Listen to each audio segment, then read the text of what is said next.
Good evening and welcome to the NDTV Dialogues, a conversation of ideas. And who better to discuss ideas with than a man of both politics and letters. Two-term MP and prolific author Shashi Tharoor joins us in studio with a young audience. Thanks so much, Dr. Tharoor, on his new book, Why I Am a Hindu. Shashi, an interesting title and interesting timing. Tell us about it. Why? Well, the title is quite simply that, after years of being trolled by certain kinds of people who accuse me of being anti-Hindu, I said these are people who have no idea my beliefs, my values, my upbringing. Maybe it's time I set the record straight. It's not just that I'm not anti-Hindu, I am a Hindu, and I should talk about it. Obviously, why I am a Hindu, the very first sentence of the book says, hey, because I was born one. But then I go in some more depth into the reasoning, the logic, and the learnings and teachings that have inspired my Hinduism. Timing. There's no particular reason for timing other than the fact that, at one point when I'd finished An Era of Darkness and my publisher kept clamoring for another book, this had been an idea that had been gnawing away at me for some time. And as I said, with all the political discourse about Hinduism in our country getting even worse as we're getting closer to the next elections, I thought it had reached a point where if I was going to give an answer, this was as good a time as any. But of course, I asked about the timing because it also coincides with what seems to be a Congress transition as well. We've seen a Congress President Rahul Gandhi visiting many temples in Gujarat. Almost a first for him. He visited a temple just now when he went to Amethi, and apparently temples on the schedule in Rajasthan as well. So why not Karnataka too, if you want? Karnataka as well. So why is the Congress, there are many mutts there, of course, on the schedule. So why is the Congress, why is Rahul Gandhi, why is Shashi Tharoor, why are other Congress leaders rediscovering their Hindu identity at election time? We're not rediscovering it. We've always been Hindus in private, but we belong to a certain school of belief that said you don't have to show it in public. Especially in our public life, in our politics, there has been this tradition that religion is your private business. Go ahead and do it. I mean, someone like Mr. Digvijay Singh, for example, who I know respects and follows all the rituals of his faith. He's a very traditional practitioner of his faith, but at the same time publicly has a different political message, and he doesn't bother to show this publicly. This is the kind of thing we've seen in the Congress party throughout. But what has happened as a political consequence of that behavior is that we have unintentionally, as it were, ceded the space completely to those who claim to be the only true Hindus, which in my view they're not. I mean, the kind of Hinduism practiced and extolled by many in the Sangh Parivar is not in any way reflective of the tenets and teachings and precepts and values of Hinduism. Mm-hmm. And yet they're saying we're the only Hindus, these guys are pseudo-seculars and all this sort of nonsense. Secularism doesn't say that you should be anti-Hindu or anti-any religion. In the Indian context, secularism really just means pluralism. That is, that you respect all faiths, but the government doesn't privilege any one of them. So we as Hindus said, why should we suddenly surrender our Hinduism to others? But let's now just admit publicly what we have been doing privately. No, but why I'll ask you again on that, Shashi, is because the coincidence that this is all coming around election time may be, again, that the Congress seems to be catching on to what the BJP has been doing, as you said, ceded the space, but they're being as cynical as well in using religion for a certain electoral gain. Also the point that when you say that Congress leaders practice their religion in private, that's fine, but the accusation on why you're called pseudo-secular, as it were, is because the Congress seem to profess certain religions because it appealed to vote banks. So it's a different side of the coin, but it's as bad as what you would call majoritarianism is minoritarianism. No, I would say, I would beg to differ. First of all, our Hinduism, as it were, let me speak for myself since I've written this book, my Hinduism essentially is one that respects other faiths greatly. You see, Swami Vivekananda really put it best. Way back in 1893 in his famous speech in Chicago to the World Parliament of Religions, where he spoke about Hinduism for an international audience and explained what it was, he said, ours is a faith that has taught the world not just tolerance but acceptance. And I find that incredibly powerful as an idea, because tolerance, which is what everyone says, oh, we must be tolerant, is actually a very patronizing idea, right? Tolerance says, I have the truth, you are in error, but I will magnanimously indulge you in your right to be wrong. Whereas acceptance says, I believe I have the truth, you believe you have the truth, I will respect your truth, please respect my truth. Now that is the kind of Hinduism that Swami Vivekananda preached, and that's a Hinduism in which I was brought up, and most Hindus in this country were brought up. We were never brought up to believe, as unfortunately members the Sanghivadis do, that Hinduism is the best faith and that everyone else should be hit on the head. That's not our belief. On the contrary, Swami Vivekananda explicitly has pointed out that there are so many different paths to the divine, so many different paths to the truth. Our scriptures, we don't even have one single holy book, we have multiple holy books. But are you Because raising our the idea is question always on whether the Congress favored one religion over another? No, so the Congress's attitude was all religions are equally valid to their believers. So if you wish to follow a different kind of worship from me, it was not my place to judge it. In any case, Hinduism says seek the truth within. Seek within yourself. You're finding your own way of worship, your own way of belief. I respect that. You know, in my own constituency, as a Congress politician now, having won 2 elections, I go to mosques, I go to temples, I go to churches. If there was a synagogue in my constituency, I'd go there too. Because ultimately, it is a way of showing respect for the beliefs of others. It is not by any way being less Hindu to respect a Muslim worshipper at his mosque on Eid. It is a way of saying, I respect you for who you are. It's not my belief. In fact, let me just open this up to young students as well. Arjun has a question. Go ahead, Arjun. Go ahead. You covered in your book Why I'm a Hindu that I read the summary. I haven't been through the exact text, but the gist of it is that you delved into more of the origins and the fact-finding truth of Hinduism, and not the today's perhaps construed version that is covered. So what I want to ask you is that do you believe that this fundamentalism can corrode our democratic institution to such an extent that it actually becomes unstable?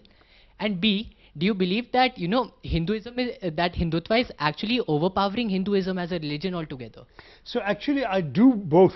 The first half of the book, more or less, slightly less than half, is, as you said, it's my searching into the Hinduism that I knew, that I grew up with, that I read and understood, and that I was taught. And so it's everything. It's a summary of the faith as I understand it, its practices, including some that I question, some of the doctrines. And I'm not a fan of the caste system, so I question that. We've got all of this. And then I go into the doctrine of Hindutva. And I do it by and large in the words of its practitioners and exponents. I'm not there to attack them at this stage. I'm just quoting what they believe. Then I have a section called Taking Back Hinduism, where I actually argue the latter part of your question, that this kind of distortion of Hinduism being advocated by the believers in Hindutva in the name of Hinduism is both a negation of Hinduism and a danger to the body politic, and therefore to all Hindus and non-Hindus in our country. So the argument is essentially both an argument about religion and an argument about the practice or interpretation of religion as it impinges upon our political life in this country. So it takes the entire span. It's interesting almost where the Hindutva is almost becoming a separate religion to Hinduism in a way. Manya has a question as well. Manya, go ahead. By the way, one could argue that because Savarkar, who's the first man who came up with the concept of Hindutva, said Hindutva is not Hinduism, don't confuse the two. Exactly. He said Hinduism is religion, Hindutva is much more, he said, than religion. So it's a different argument. So Hinduism is considered a secular religion, but the way nowadays it is being practiced, like cow vigilantes, mob lynching, and burning down schools just because students performed a song from Padmavat. So isn't the religion becoming threat not only to other religions but Hinduism itself? Yeah, I mean, in fact, there's a line in your book where you say, let sleeping dogmas lie, and you point to the fact also, but this whole reinterpretation of history through a Hindutva eye, the dangers of that, linked to that question, what's going on with Padmavat? Go ahead, Dr. No, so, I mean, first of all, on what you're saying, I mean, there's absolutely no question that the Hinduism of the mob lynchers, the people who've actually gone and killed others because of what they're eating or how they're worshipping or the faith they belong to or what they're doing professionally, those are, to my mind, not Hindus at all. I mean, to my mind, they have not even understood the first thing about Hinduism, the basics. We speak about quote-unquote Hindu fundamentalism. Hinduism arguably is a religion without fundamentals because it has such a wide range of choices of ways of worship and ways in which you can seek the divine. But having said that, there are some things that are simply not acceptable. Ahimsa is basic. Satya is basic. You cannot betray Satya and Ahimsa and call yourself a Hindu. But that's what these people are doing. So to my mind, there are some real questions to be asked about their view of Hinduism, which is really not the Hinduism of the faith. It is a Hinduism in the way in which a football hooligan celebrates his team. You know, my team is better than your team. That kind of hooliganism is what these people have reduced. More like an India versus Pakistan match in a sense. Exactly. It's coming down to that, and that certainly is not what a Hindu like me considers to be representative of my faith. So they, to my mind, are actually not at all acceptably Hindu in their behavior. But on Sonia's question about the way in which history is being used, see, part of the problem with the Hindutva brigade, I'm sorry to say, is that their notion is profoundly inferiority complex based. That is, they see Hindus and Hindutvas having been invaded, oppressed, defeated, humiliated for 1,000 years, and from their point of view, this is now a chance to hit back and assert themselves. That's a very un-Hindu way of looking at, first of all, at our history and at the past, but also, as a Hindu, I don't want to be in some sort of oppressed, humiliated, inferior species.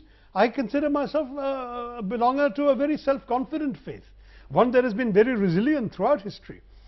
So many different reform movements have come up. Hinduism has openly embraced them, transformed itself.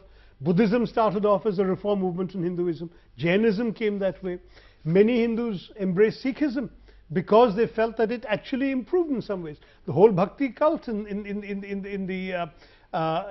roughly from the 11th to the 16th centuries completely transformed and revived the faith. So Hinduism has gone through various things. Even in reaction to British colonialism, we found ways of reinventing Hinduism. Why should we see ourselves in this pathetic, humiliated sort of way that the Hindutvadis see, and they want thereafter to reassert themselves against whom? Against the helpless members of their own religion. I think it's pathetic. Condemning Hindu children to ignorance by rewriting history to make Hindu heroes when they lost wars or battles is foolish. Because it just, in fact, promotes ignorance. Because interestingly, Shashi, because this lynching of Muslims is really a danger, which is something on a completely opposite end of the spectrum in terms of extremism, in terms of how it damages India and our democracy. But there's also moving from that to the actually ridiculous, this whole rewriting of history, that Rana Pratap won the battle of Haldighati, this Padmavat, that KG children are attacked for dancing to a song, Karni Sena is invited to watch the movie. How would you actually look at this kind of range of what it was? First, this new normal, and I do find that even political parties, though of course statements do come out, that there seems to be less of a reaction to this actual horror of people being lynched because of their community, the fact that in Rajasthan a man was beaten to death, a video goes viral, and the man who committed the murder actually gets support. Well, certainly not from me, and I want to say that, you know... But is the opposition playing a strong enough role here? I believe the opposition does, but the question is perhaps the media, in all fairness, is demanding more than is realistically possible for the opposition to do. Certainly we have condemned every single attack by these elements. There's been, going right back, I'm sorry to say, within a month after the victory of the BJP, we had the murder of Mushtaq in Pune, the IT techie coming out of a mosque. We've had the Muhammad Akhlaq tragedy, this father of an Indian Air Force Havildar, who has been beaten up because they accused him of carrying meat in his bag and having meat in his fridge that they claimed was beef, and it turned out not to be. And it was seen as some kind of justification if it had been beef. Yes, exactly. Do they have the right to kill him? Then the poor Dalits who were flogged for skinning the carcass of a dead cow. There's so many such cases. The poor boy Junaid who was killed when he had just bought fresh clothes to show his mother for Eid, and he was killed on a train because he was Muslim. These are people who are really scum. They are not worthy of claiming the mantle of Hinduism to justify their evil actions. And certainly we have condemned it from start to finish. And speaking for myself, I will openly stand up to condemn all of those. I have deplored the fact that sadly one of the men who led the mob that killed Akhlaq was given a funeral where an Indian flag was draped on his coffin in the presence of a union minister. Such things, to my mind, are completely unacceptable, and so they should be. In our country, we have to stand up for an inclusive India. The book talks about an inclusive Hinduism, but the political counterpart of that is an inclusive Indianism. I have said in the book, you know, people tell us to say, "Garv se kaho ki hum Hindu hain." But what kind of Hindu are you talking about? If it's the kind of Hindu that does those things, I cannot say that with pride. If it's the kind of Hindu who embraces others, shows them respect, and moves forward to the greater glory of this country, yes, of course we can say that. But one can also proudly say, "Garv se kaho ki hum Indian hain." and the ridiculousness of this whole rewriting of history, Rana Pratap, and you pointed at how Prime Minister, that you have talked of, outside role of 200 years, and Prime Minister Modi talks of 1200 years, and the kind of basic difference which lies there. There is a fundamental difference there, because to my mind, in the way in which the Hindutva-vadis have made Muslim Indians particularly their enemies, it's a denial and a negation of the basic facts of history. Undoubtedly there were invaders who came, killed, looted and left. And those invaders are enemies of India and Indians, and we should condemn them. And you can name Ghori and Ghazni and Nadir Shah and Timur, all of those. Their victims, by the way, included Muslim Indians as well as Hindu Indians. But then you cannot in the same breath completely include those Muslims who came and stayed, assimilated in the soil, married Hindu women, produced children, contributed to this country, whether it was art, architecture, painting, philosophy, ideas. Some of them may well indeed have looted and killed, as did Hindus at that time. But they spent the proceeds of their loot and their profits on India, on Indian craftsmen, on Indian architects, on Indian jewelers, and sometimes indeed on Indian temples and mosques. The fact is, they helped build our country. They are us. They're part of us. In the Taj Mahal seen as invaders, not a symbol of Indian culture, and then we have Prime Minister Netanyahu and his wife pose on that bench. So I think some of that contradiction comes out there. But just more questions. Let's go across to Mohit has a question. Sir, the polarization on the basis of religion during the election is always a part of election campaign. So it's all about Hinduism for the BJP, and the Congress tries to make the Muslim vote bank. So why the religious is always target, sir? No, I would beg to disagree. The polarization idea, frankly, has come specifically from those who made the very obvious mathematical calculation that since 80% of Indians are Hindus, if you can consolidate a majority of that 80%, you'll win every election. So it was very much a political tactic of one side. I mean, let's face it, in our country, only 15–16% of our population is Muslim. No one is going to win a democratic election on the Muslim vote alone, except in a few districts of our country. So to suggest that the two can be equated is wrong. Yes, the Congress party, the Samajwadi party, the Trinamool Congress, there are many parties who tell the Muslim community, we will protect you. But that's because they have felt beleaguered by those who have made them feel insecure, that other parties have gone to them to say, don't feel insecure, we will be there to ensure that your rights are respected. To my mind, that is a legitimate thing to say to every Indian citizen. As far as I'm concerned, every Hindu, every Muslim, every Christian, every non-believer has the right to be protected in my country. India rests on the principle that all faiths must be respected, but no faith must be privileged. If tomorrow you tell me, I am an atheist, I have no faith, will you protect me? I will say yes. Because you have the right to have no faith if you don't want to. That's what our constitution grants us. Why should I privilege a Muslim over a Hindu? I have no reason to do so. But why should I privilege a Hindu over an atheist? I have no reason to do so either. Ours, in that sense, is a truly democratic country where equality of religion also means equality of having no religion if you don't want one. But Shashi, often in elections, perceptions matter as much as facts. And we've seen that, of course, in elections, not just in 2014, but earlier as well.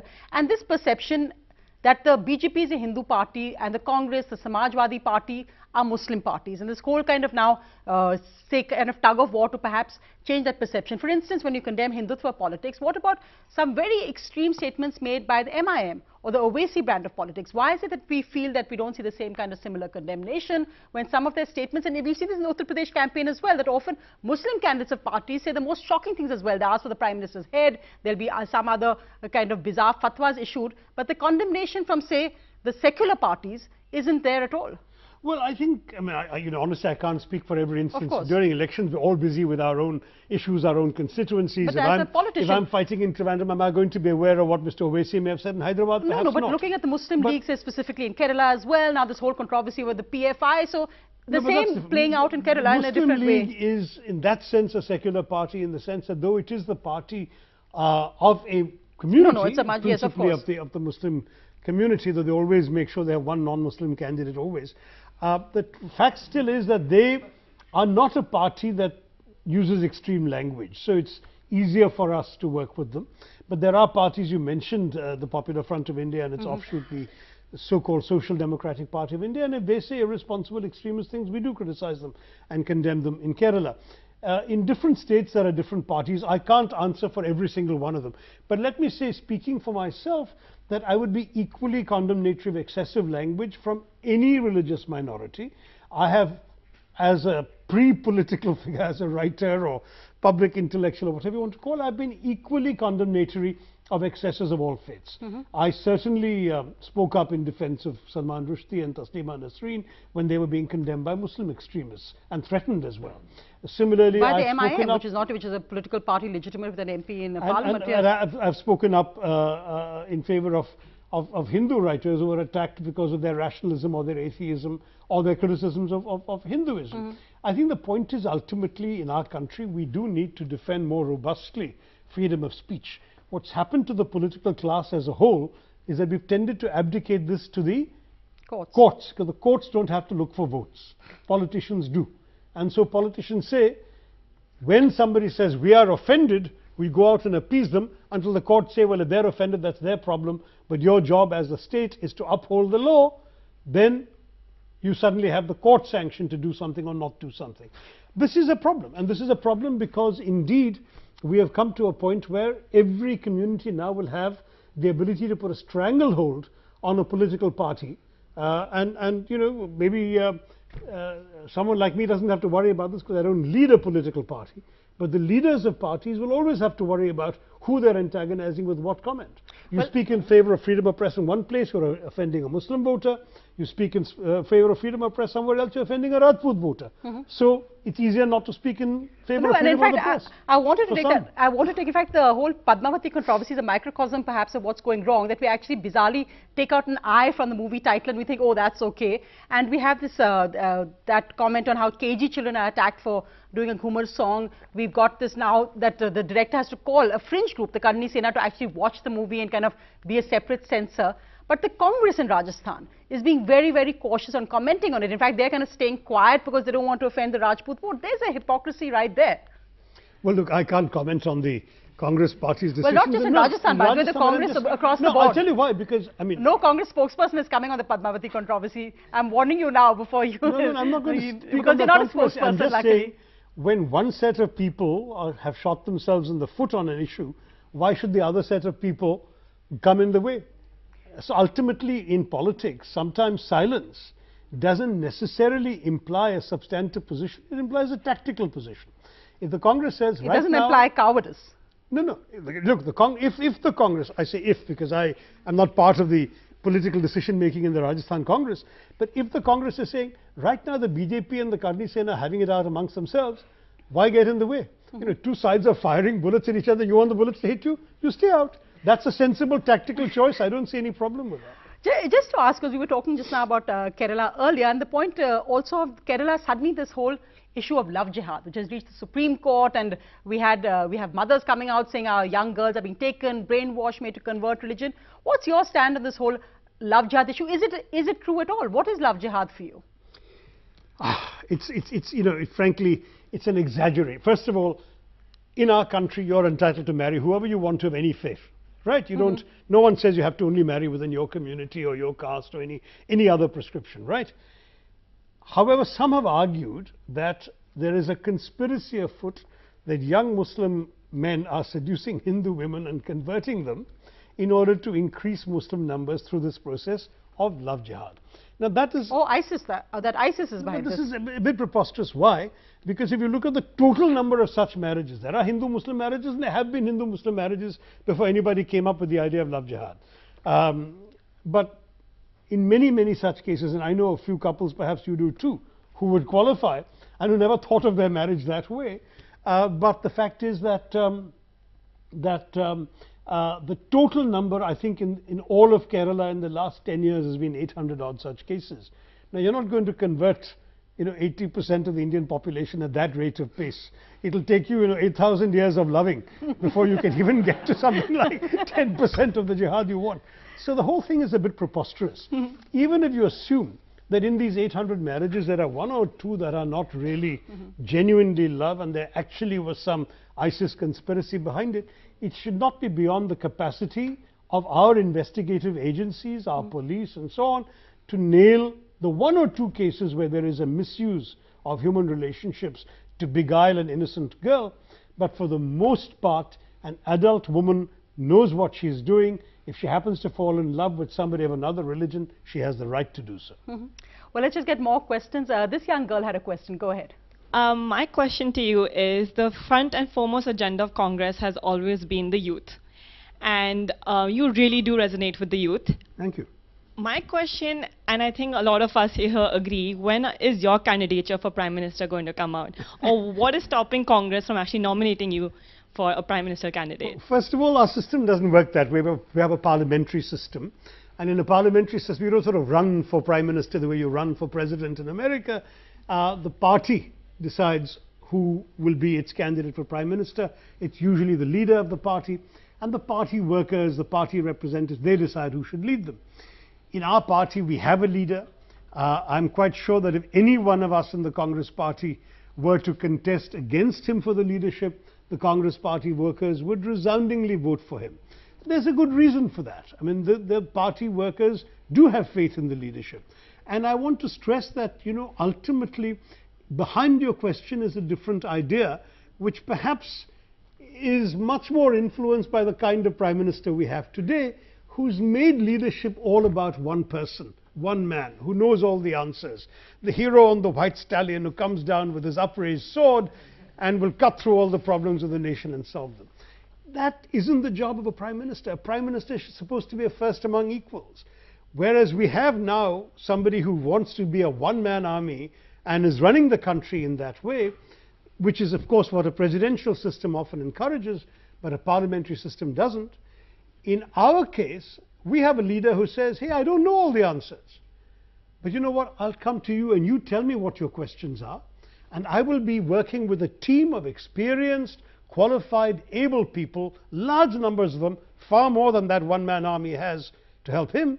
And we will work together with you to solve your problems.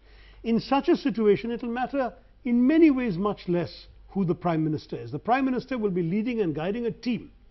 What we are saying to the nation is, what is the team you want to place your problems in the charge of? Who are the kinds of people that you're being offered by the present ruling party versus the kinds of people the Congress is offering you? I think it's going to be difficult to argue that pound for pound or kilo for kilo they can do better than us.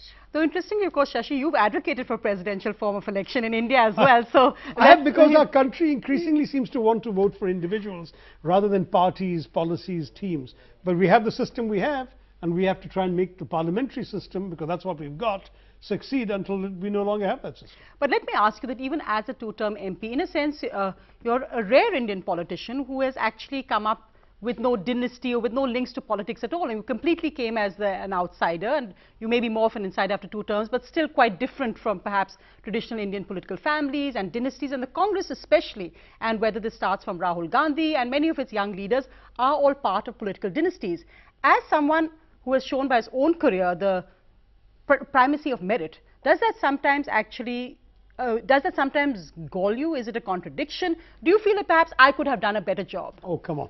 I mean, the truth is that life is unfair, right? I mean, we all learn this by the time we're 5 years old. You know, somebody is always better looking or richer or, you know, has more advantages or drives in a nicer car or the right has last a better name job or whatever. So, I mean, the world is unfair, life is unfair. You learn as you grow up in this world, you learn to deal with that and make the best of it.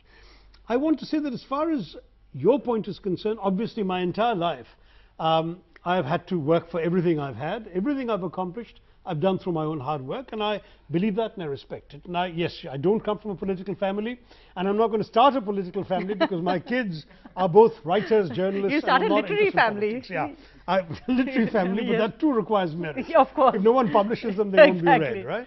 So, when it comes to politics and public life, merit is not quite the kind of merit that lies behind the ability to publish a book or anchor a TV show. Merit is principally about electability. So if you are able to win the support of voters, then you have acquired merit in politics. And that may come through hard work. It may come through compelling oratory, as we've seen with our present Prime Minister. It may come through other factors, including family and lineage and everything else. But ultimately, whatever advantages you have, it's subject to the referendum of the voter. Will the voter put you there? Will the voter put you there again? Will the voter continue to support you and what you stand for? That ultimately in a democracy is the answer to your question. Right, and I think that's true that in political families as well, you have to win the election, otherwise the last name doesn't matter. Because you've been, somehow when you entered politics as an outsider, as I put it, whether it was about tweeting, and I think really you perhaps have had the last laugh on that one in terms of how many Indian politicians now tweet from the Prime Minister downwards. Controversy after controversy, even relating to the death of your late wife. You've really become a child of controversy in so many ways. Not willingly, believe me. So how do you deal with that? How do you deal with the various controversies that surround you? It's been tough, you know, because initially I obviously was oversensitive and was easily hurt and reacting, saying, well, what's going on here? And I remember several of the sillier controversies that some journalists particularly embroiled me into. One was this whole business of my using the phrase cattle class. It was a reply to a question that said, Mr. Minister, will you travel cattle class? I was using the phrase asked in the question. It was a phrase I knew that I thought was routine. But because many Indians were unfamiliar with it, it was distorted into an accusation that I was sneering at people who traveled economy. I wasn't. The expression cattle class is actually meant to denigrate the airlines for herding us all in like cattle. Or when I use the word interlocutor, which does not mean intermediary, and it was deliberately distorted by some in the media to imply that I was upending all of India's foreign policy by asking Saudi Arabia to be an intermediary with Pakistan. I had not. Interlocutor simply means the person you're talking with. Right now, you're my interlocutor, I'm your interlocutor. I won that one in the end because even the government started appointing interlocutors to go off to Kashmir and so on. But this is the problem. And then there was this ridiculous controversy when, you know, I said, quite correctly, I believe, and it was not an opinion that was unfounded, I said, in Vietnam, on Ho Chi Minh's birthday, they work. I said, Mahatma Gandhi said that work is worship. Why are we declaring a holiday on his birthday? The way to honor a man who said work is worship is to work on his birthday. And the controversy that got me into, and my own party reprimanded me saying that, you know, he should not speak and all that. And the fact That's is why you're not an official spokesperson, Shashi. And I don't want to be an official spokesperson, because in some of these things, I believe that my opinion doesn't harm the party, doesn't harm the country, but is a valuable contribution to people's discussion of these issues. Obviously, the public holiday is continuing, and no doubt it will continue tomorrow even if the Congress comes to power. But I still work on October 2nd, and I don't see why we shouldn't. I think the best way to honor Gandhiji is to work. But more seriously, how do you react to the controversy around your late wife's death, and the fact that many say that, oh, Shashi Tharoor is a darling of the media and gets an easy ride on some channels and maybe a tough ride in other channels, but he's got away with it. How would you react to that? First of all, when any tragedy like this happens, there is a competent body, the police, and as we know, the government is not exactly sympathetic to me. The police comes under the central government. They have been doing an investigation now for 4 years. They have yet to establish whether any crime was committed by anybody. So the entire exercise, it seems to me, has been kept alive principally in the media, and particularly, as you said, by some media who have an agenda and an axe to grind. Now, what do? I mean, obviously, anybody who knew my late wife and myself, including her own brothers, her own father, her own son, have absolutely no problem or any misgivings or doubts, and they certainly have continued to remain close to me. So the people who matter, they're not affected by it. Those who are affected are people like my 81-year-old mother, who goes into tears every time she sees certain reports or sees certain channels, which seem to be implying that I could have been capable of an action that everyone who knows me knows I'm incapable of even contemplating. So the question is, what do I do? Do I say everyone who knows me knows I couldn't have done it? No, because 90% of the country doesn't know, 99% of the country doesn't know me. And so there could be large numbers of people who really think I did what some channels have an incentive in suggesting it. As I've said openly, if anyone feels that they have any proof that I am what they claim I am, give it to the police. The police are there. That's their job. No, agreed. There has been no charge sheet filed. There has been no claim, in fact, that has established any sort of wrongdoing. It was a deep tragedy, and in fact, one of the things that I will never forgive some people for is that I was never allowed to mourn in peace, that there was this political agenda that was inflicted on me, and not just me, frankly, also on her other loved ones, by this unseemly, disgusting media controversy about her passing. No, and I think you're right. Let the investigating agencies find something against you if there is. Otherwise, who's anyone else to do it? But just to come on another point, I think that's that's something I think a lot of people lauded you for, was because you were amongst the first to actually come out and talk about Section 377 and how it must be scrapped. You even tried to get a private member's bill through. We saw you being shouted down by some BJP MPs. Do you feel in a sense, and you made that point that the courts don't need votes, that did you feel vindicated when the Supreme Court actually said they would reconsider their own decision earlier on Yeah, this? in fact, I had announced at the end of my second unsuccessful attempt that now I would not persist, that as Einstein had said, the definition of insanity is doing the same thing over and over again and expecting different results. So I said now that it's very clear that as long as the BJP has a majority in our parliament, this is not going to go anywhere, I wouldn't try again, I would leave it to the courts. But I was confident that eventually the courts would get around to it, because the courts have progressively been expanding the freedoms available to our country. Many of the rights that women are able to take for granted in our country today didn't come, I'm afraid, through courageous lawmakers. Some did, but many came through the interpretations by the successive judicial benches of the rights of women in our country.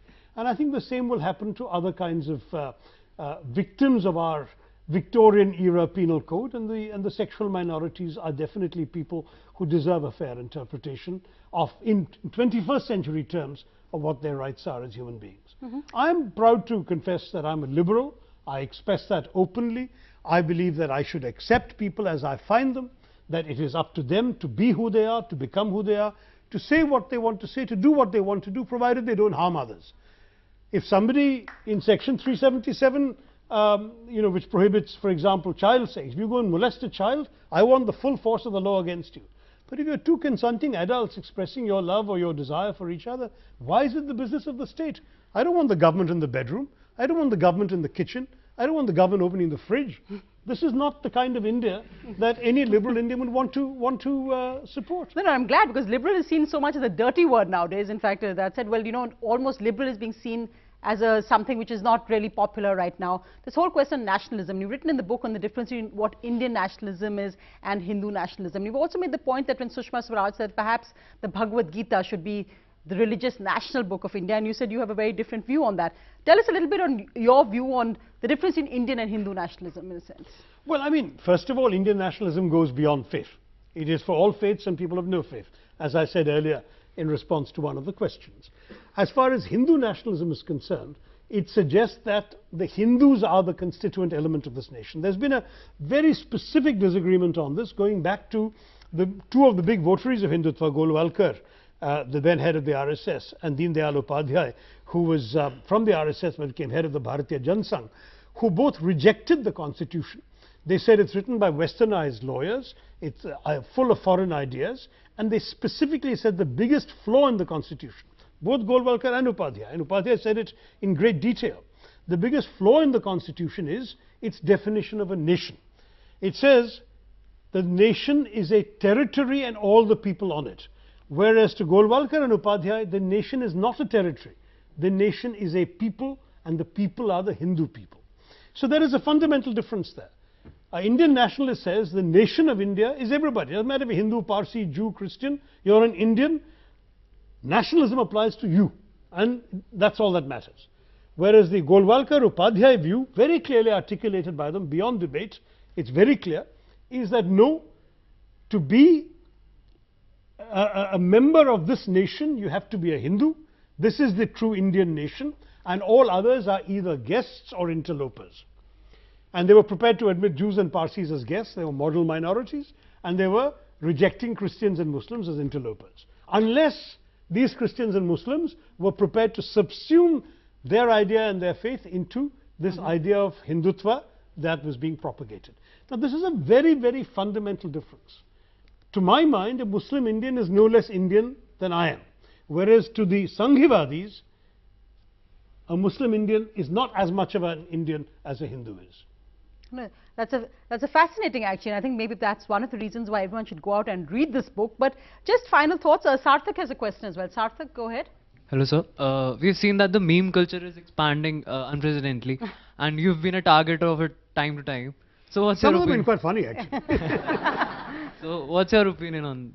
I like memes. Frankly, people pass them around left, right, and center, right? And I occasionally tweet one or two of them, especially the ones that are poking fun at the ruling party. That's my job as an opposition MP. But I've received several that are poking fun at me and at others like me. You know, the thing is that humor is in many ways the best escape valve for any political system, but in a democracy it becomes all the more necessary.